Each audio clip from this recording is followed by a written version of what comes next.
High বন্ধুরা, আজকে আমি আবার চলে আসছি আপনাদের সাথে নতুন একটা রেসিপি নিয়ে।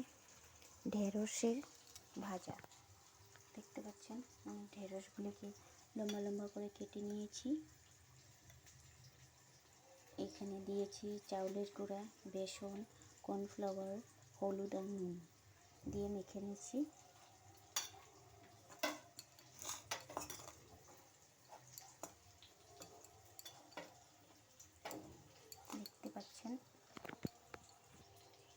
দেখতে পাচ্ছেন আমি যে কড়াতে দিয়ে দিয়েছি।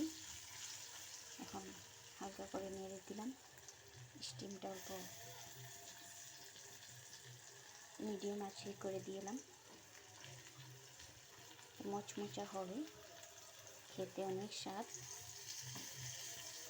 বানাচ্ছি, আপনাদের সাথেও শেয়ার করলাম। দেখছেন এই যে আমার মিশ্রণটাও কমপ্লিট হয়ে গিয়েছে।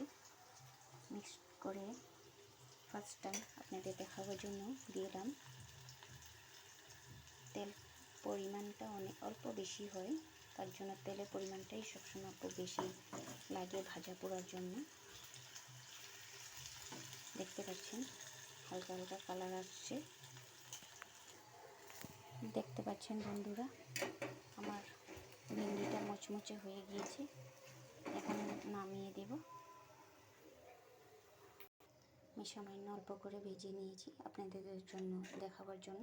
এটার সাথে আপনি চাট মশলা দিয়েও খেতে পারবেন। খেতে অনেক, শুনতে পাচ্ছেন আওয়াজটা, খুব মচমচে। একবার আপনারা ঘরে ট্রাই করে দেখবেন। খেতে অনেকই সুস্বাদু, ভালো লাগবে, বাচ্চাদেরও অনেক ভালো লাগবে।